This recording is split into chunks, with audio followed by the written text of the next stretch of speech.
Hello everybody and welcome to day number 3 of our magical mystery tour around Croatia. Well, not just Croatia, the whole Adriatic. Today we are hitting a very special city, one of my favourites to be fair, and that is the wonderful city of Split. Now, Michael, do you know anything about Split? I know a little bit. I know quite a bit. bit. It's somewhere that I've always wanted to go.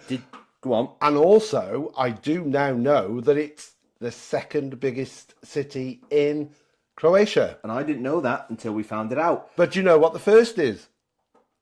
I'm going to hazard a guess it's something like Zagreb, because that's its capital. So. I would think you're probably onto a good thing there. But to be fair, though, I'm shocked because Split is such a historical city. You'd expect it to be a bit like Dubrovnik, quite small and cute, but no, it's massive and there's a lot to it, isn't there? Yeah, I think originally it was very small because it was the Romans that originally had the settlement there. And obviously over the years up till now, I think it's grown rapidly. So let's move on with what we did today in this lovely Roman fort city of Split. So we woke, we had our breakfast as usual, which was lovely, thank you Marella, and then we decided to head on out. So there was 4 of us today, we were going in, it was such a hot day, it was so hot, and we had to walk across the port, the dock, to the entrance, which wasn't too far away, it was about 4 or 5 minute walk.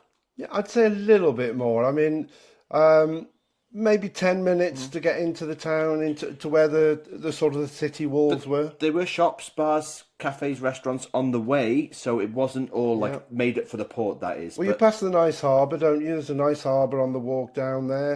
And then you've got that little market when you get to... Oh, let's talk about that. Let's talk about the market, because the market, if you are looking for shopping... be mindful that obviously in Split, once you're in the fort, it's going to be really expensive. But there is a market on the beginning, before you get into the fort, which sells things like fruits, vegetables, and some gifty items as well. Hats. Yeah, so if you need a hat because it's very sunny, then stop at the market. But can I just quickly say, though, it is so hot there, but the Roman fort sort of area of it was like little tiny streets and stuff, so you always felt shaded and cool, didn't you? Well, yeah, it was really good once you were inside the walls. And if you remember, Dave, when we got to where we were going to enter the city walls, we stopped to look at a map, which we thought would be a good idea to try and get our bearings. But somebody saw us watching and kindly gave us a map that they had. And that was really helpful. So if you can get hold of a map, you will find it really useful for finding your way around. Yeah, because you might need it. It's a bit of a labyrinth in there, but hey-ho. What was the entrance? We went in through a specific gate. It had a name. What was the name of that? Oh, I can't remember the name of the gate. Golden Gate. No, that was later when we came back from the park. And we walked into an area which was known as, I always get this wrong, the Dionysus Square? Diocletian. That's the one.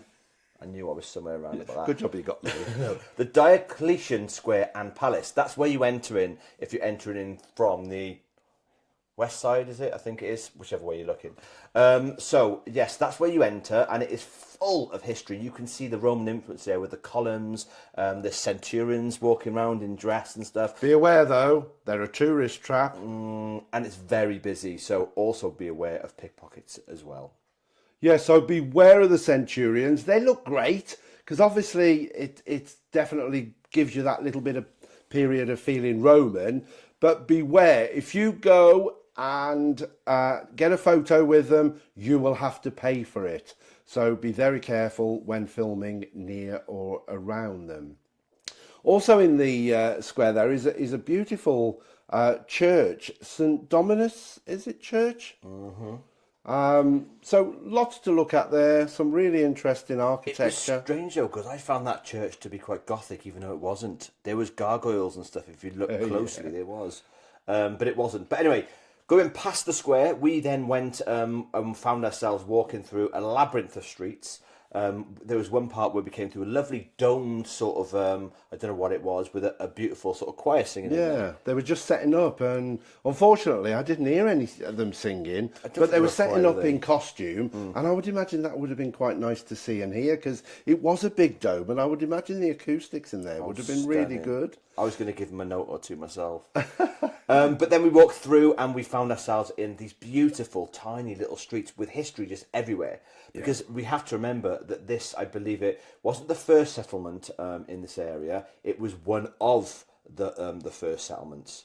So, being proper YouTubers, we were loving it with our cameras out, everyone filming everywhere, every little nook and cranny of this place. And then we eventually came to a sort of very open area. Can you remember what that was called? Yeah, it was called the People's Square, and probably notable because it had got the town hall in there, and also the Ciprianis and Benedetti Palace.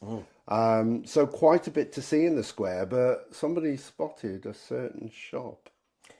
I love ice cream of any sort, and there was a shop right there. Now, I wasn't going to buy any because it was quite expensive, but our friends, Mark and Jack, were persistent, and they bought us the most beautiful ice cream I think I've ever tried in my life.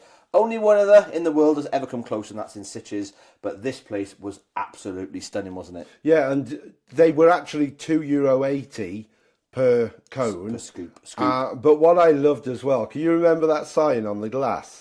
Oh, don't It says, lean on the glass. Don't touch the glass or the ice will scream. I like it. Very funny. Very funny. So, of course, we had our ice creams with a lovely view of this square and this palace. Different sort of architecture in itself, because before we got the old yellow stone, and then we'd gone to this really luxury Venetian style architecture. I think it's Venetian Gothic. So the fun had only just begun in this beautiful, beautiful city, and I wanted to do a bit more exploring. And around the area, in these beautiful little streets, there was a lot of restaurants, cafes and bars. And particularly, some of the restaurants looked gorgeous, didn't they? Oh, they did. And I put my head in one.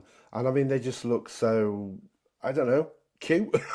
Cute, dark, Old, cosy, dark, luxury. Yeah. They were It's just a shame we didn't get a chance to eat in one of them. I'd like to have sampled the food. It's always hard though when you're on a cruise, isn't it? And you know you're getting nice stuff back at the ship. But of course we were there for lunch. We could have had something. We had our ice creams anyway. But moving on. There was also some other shops which I found very strange. One of those shops being a Christmas decoration shop. Bear in mind it's midsummer, and this shop was teamed with decorations, baubles. They were playing a Christmas song. They were playing Merry Christmas, everyone. I'm sure they turned the aircon down a bit as well, so it was even colder. But hey ho. And then next door to that, we had a duck shop. So if you're into rubber ducks, Quack. this is the place to go. Do you just do a quack? Can I take him Quack, anywhere? quack. Do you know, those ducks were amazing, and I would actually imagine it would be quite fun having a selection in the bathroom. You've got Donald Dump Trunk. Donald Trump duck. You know that Mark and Jack do have a collection. Yes, I know they do. I was going to come to that. So you've got Donald Trump, you've got Star Wars, Batman, you name it, they got ducks in that sort of style. And also there were a couple of jokes, weren't there? Oh, goodness gracious. They were dad jokes. Right, the first one, what do ducks use to fix things at home? I know the answer to this. Can I say it? No. Go on then. Duct tape. Yay! Second one was... The second one was even worse. Why don't ducks grow up? Because they grow down. What? I don't get that. I think I do get it. Well, if you know, if you've got the answer, put it down below, because I'm like, Yeah, we're not too sure on that one. we but, think we've got an idea, don't we? Yes. But you let us know.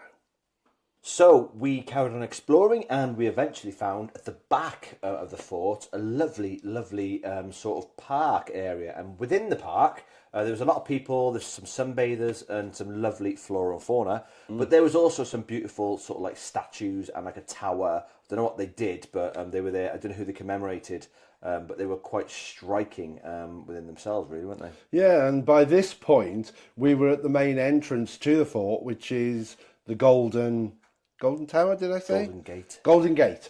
And, of course, I thought while I was there was two Roman centurions guarding the entrance. So while Dave was busy filming other things, I said to them, when he comes through, get him. And what happened, Dave? They almost did. And they almost got me somewhere non-mentionable. So I was there having fun, and he thrust his sword towards certain area down below, and I was missed within an inch of my life. That's a bit dramatic, isn't it? But anyway, and after he'd done that, he said, "Do you want a photo?" But we said no. And they were really nice, weren't were they? okay, So right, to be I fair. can't say I thought they might sort of be a bit funny because I'd asked them to do that and then didn't give them any money, but they were absolutely They were fine. They were fine. So after my near-death experience with the Centurion, obviously, going to these places, only barely, going to these places, you have to get lost. You have to go and get lost. Just make sure you got enough time to get back to the ship. But we were loving finding little alleyways and tunnels and this and that. Oh, it was amazing. And because you're in those alleyways, it's cool. So, you escape the sun and the heat. So it was lovely. But when we came through the Golden Gate, wasn't there like a Game of Thrones sort of element to that area? There was a museum, a Game of Thrones museum, which we didn't go in, did we? But it was quite popular. There was a lot of people going into there. So I imagine if you love Game of Thrones and you're really into that, then you would love the museum in Split. But also, if you're into other things like steampunk, and I'm sure anyone's not knows what steampunk is, there was a lot of shops selling that type of clobber. I know that my brother is into a bit of steampunk and some friends of ours. So yeah, there's quite a lot of stuff. There was that door with those amazing, they're like hats, weren't they? Hats, masks. But it was brilliant. You got it there. So anyway, we continue on and we walk down to get ourselves even further lost before I think it was time to go back for lunch. Yeah, we went back for lunch. And if you remember, we walked back along the harbour and we made a discovery, didn't we? Yes, we did. But can I just say, we didn't notice it. Our friend Mark had said, "Have you seen these?" And I'd seen these benches. I just thought they were black benches. Yeah. But I didn't have a clue what they were. they were solar panels. The bench was a solar panel that charged itself, and then you can plug in your chargers or whatever to the actual bench and get, and I think they were Wi-Fi friendly as well, get free Wi-Fi and you can charge your phone up all off a bench. I would have said we need these benches in the UK, but we don't get enough sun, do we? No. You wouldn't get much charge. No, but after that amazing discovery, we headed off back to our ship. I think we were the only ones in that day, weren't we? Yeah, we're the only ship in, and I really wanted fish and chips that day. So we went to Latitude, didn't we? Is this when we had a 3-course lunch, even though we were about to have a 3-course dinner about a couple of hours after? I had fish and chips. Nightmare. Very nice too. Okay, so we won't talk too much about lunch. Just know that I had a club sandwich, you had fish and chips, Mark had a ploughman's. There was food going on everywhere. It was nice though, I did appreciate it. We went to Latitude that time for the first time for a sit-down lunch. And then moving on to, we just rested then the rest of the day. Yeah, we thought we'd do some sunbathing, didn't we? It's not like us, but we had a few hours just relaxing. And I think we'd had such a good walk in the morning that we felt a bit tired. So we thought we'd chill in the heat. Yeah. So, and of course, coming up in the evening, we got surf and turf. And the COGS was on tonight. COGS, and also Meet the Captain in the theatre. So, shall we start with surf and turf? Let's start. So surf and turf, like any of the signature restaurants, you turn up at your time allotted, the time you've booked, and they will show you to the seats. Great service as usual. Yeah, it's a speciality restaurant. You can book via the cruise planner before the cruise, or you can wait and book it when you get on the ship, either through the Navigate app or go into reception. The price is in the 30s now, isn't it? Yeah, I think it was about... It wasn't the most expensive, was it? The Dining Club was the most expensive restaurant on there. But it was in about the £35 range. Would you say it was worth it before we talk about it? I have to say, I do think it's worth it. When you think of what a nice steak, starter, your dessert would cost going to a restaurant here, then I think it's still really good value for money. Personally, I have to say that I think it was the most disappointing speciality restaurant for me on Explorer. The Surf and Turf on Discovery 2 and Voyager were much better. So for me, it was the one, if you're looking to miss one, then I would probably say that was probably the weakest. I mean, I'm going to disagree with you. You usually do. Purely based on the fact that I did enjoy my meal here. And I know that Michael's food was a little bit more overdone than mine. But needless to say, I think there was a lot of choice, a lot of option. The menu, however, was different to the Voyager. The menu was the same menu they use on Discovery 2. Yep. It was pretty basic. The food wasn't that inventive.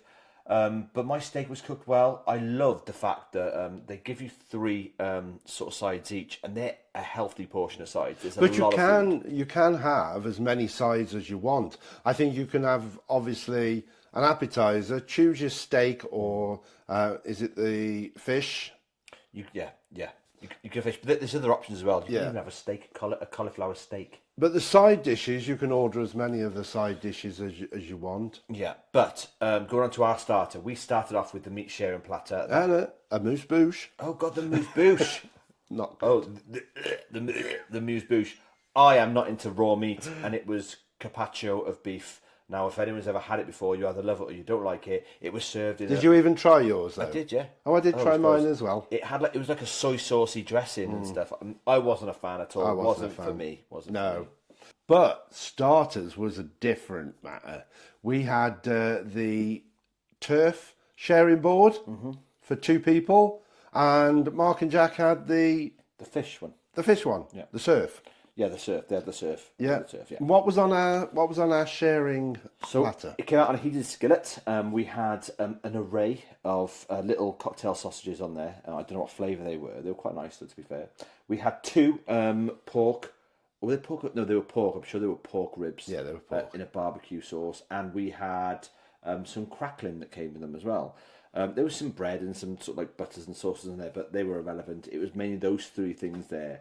It wasn't a massive starter, but ideally, in my opinion, starters aren't meant to be massive. They're meant to be the start of the meal, and then the main event comes after. But it was okay. All right. It was okay. Nothing special, but all Nothing special, but it was okay. And then, of course, mains. I had my usual sirloin. Always have a sirloin. Always no matter where sirloin. we go. Medium. And that came with onion rings, chips, Did it have tomato with it? and a tomato. And then, of course, you order your sides to go along with that. Yeah, and as I say, you can have as many. I think I had, although it came with chips, I really wanted some mashed potato. So I had potato, I think there was green beans, mushrooms. What had the bacon in? That was the green beans with pancetta. Ah, that was lovely. Yes, in like a tomatoey sauce. Really And I nice. can't remember them all, but we have got the menu, so we'll show it on the menu what you can get. We smashed out the wine that night, didn't we? Yeah. I think we had 2 bottles of wine. I'm sure we had 2 bottles of wine. I wasn't In the counting. amount. I lost count. It was nice though. It was nice and cold for a change. Because I know that Marella sometimes they don't get it right when we like to eat really early. That's how we eat, and the wine's never chilled enough. But it And of course, works, like you said at the beginning, it's a specialty restaurant. You expect the service to be good, and the service was really good. Good. Couldn't complain about that at all. Leading on to desserts. Our favourite. Now, first of all, let's not talk about what we had because I think all 3 of us had the same. But Jack, I think was it Jack or Mark? One of them had something different. The New York cheesecake. They had the New York cheesecake. It looked lovely. It did. I can't remember whether he liked it or not. I can't, to be fair. He ate it all, so he must To be have fair, done. these boys always do. But go on then, tell them what the 3 of us had. And now I'm not. Well, I'm only assuming all 3 of us had it. I know you and I definitely did. And it was the chocolate brownie sundae, the triple chocolate brownie sundae, and it was amazing. It was just like chunks of chocolate brownie with sauce and ice cream, and it was all going on. It was all lovely. It was yum. So the overall verdict from me, because I know we're different on this, the overall verdict from me on this one, I'm going to say 4 out of 5. I really enjoyed mine. I thought the quality was lovely. I thought everything was in place, but I know you might be different. Yeah, I think only because in comparison, I'm sure a lot of people will go and love the meal because they've got no comparison to the other ships. In comparison to the other 2, I found it disappointing. It was okay. It wasn't bad. I still think it was really good value for money, and I'll give it a 3 out of 5. So keep an eye in your cruise news because that night there was a Meet the Captain in the theatre which was taking place before the show that evening. Now we decided to go along and I have to say the captain was absolutely wonderful. He was funny and they had like members of the crew lined up and they had a competition between the crew and the audience and they gave the crew members a phrase. And because they were people from all over the world, they had to say what they thought the phrase meant. If they got it right, they got points. If they didn't, we got points. So there were things like, what is... Well, I'll show you. I'll show you a couple of the clips. Madam, what do you think flying a wobbly means? You want a wrong answer or right answer? Well, I'd like the audience to win. So, Okay. Is getting very drunk? incorrect. That is 10 points to the audience. Taking the biscuit. Taking the biscuit. Okay. Okay, good evening, everybody. My name is Yaroslav, and on board this beautiful vessel, I'm in charge of alcohol. And they are good sports. But also, I want to say a huge thank you to each and every single one of you, because you decided to come here, and you could have been anywhere else in the entire world at this time. But for whatever reason, you have chosen to be with us at this time, sharing your adventure with all of us. And for that, we're very, very pleased. So I want to say a huge thank you to all of you. Let's have an amazing week, an amazing adventure, an amazing cruise. Cheers to all of you. It was really good, and I'm so glad we went along because it was a funny time. The captain was lovely, and then of course it was the main event. COGS. Now I've been looking forward to this one because someone had said that this musical number that they do is very West End worthy, and I have to agree. It was stunning. I thought it was lovely anyway. It changed our whole perception of the show team. First 2 days I was like, you know, because of course we were spoilt with the Voyager team and they were really good. And then COGS came on and it was so different to anything I'd seen on any of the ships before. And it was absolutely superb. I loved it. The songs were great. The cast, not the casting, but the sort of like costumes choreography were amazing. Everything was fantastic. And all of the cast, how they stuck to their characters. And they were like it throughout the whole way through, so consistent. Some of the music was a bit, I wasn't sure, but it was just a brilliant show. We came away from there thinking, wow, that was so good. Probably the best show we've seen on it. And that was that steampunk sort of look as well. It was very I'm going to say sort of like Victorian, robotic, weird, but really good, really good. And I'm so pleased because we've loved the show teams on all the ships, and that was the start of us starting to love the show team on Explorer. So don't take my word for it. Here are a couple of clips to see what you think.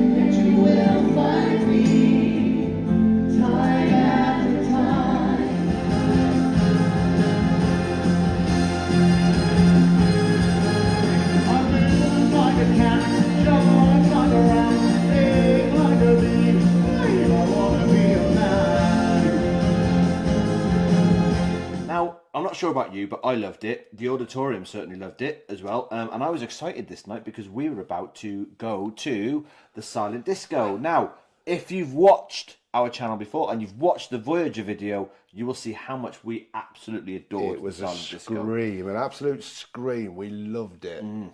So I think Mark loved the one on the Voyager as well with his rapping. Yeah, so we were determined we were going to go again on the Explorer.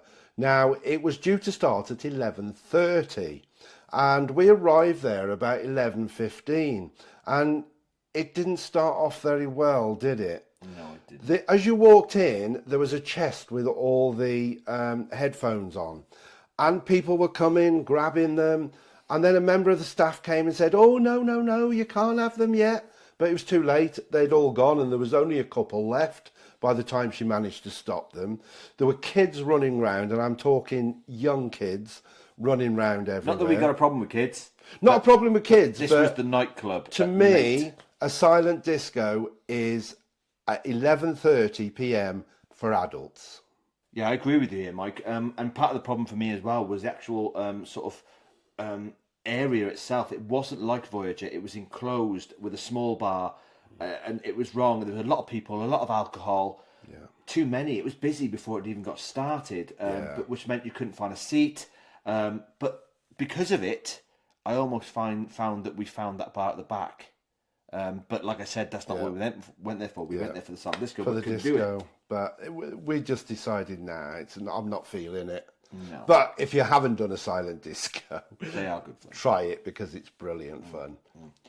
So of course, leading on from that, talking quickly about the bar at the back, we had a quick drink there before we headed on to the after the shit for our usual nightcap where we say goodnight and ready for the next day. Yeah, so the next day, where are we the next day? The We're next still day in Croatia. We are. We went to Zadar. Finally, Zadar. Yes. We were looking forward to this, weren't we? I was, because I don't know what I was expecting, but I just Zadar, it sounds like... Well, you're going to have I'm to looking wait and forward to it. see. We've never been. You're going to have to wait and see what we did. I know, I love Croatia, so I was really excited about Zadar. So join us on the next one. We're in Zadar, and hopefully you'll see what we get up to. Yes, so I hope you've enjoyed this video. We've enjoyed making them. We always do. We love making content for you guys. But for us to continue to make content, please be mindful to click that like. And if you could, press that subscribe button if you're not subscribed already. You don't have to pay anything. It's free. It just really helps us boost our channel. Yeah. And if you've got any comments of what you've seen in the video, did you like Surf and Turf? Did you like Split? Any comments, put below. Guys, thank you so much for watching. We will see you again on our next adventure to Zadar. Hopefully you love that one as well. Take care, everyone. care. Bye. Bye-bye.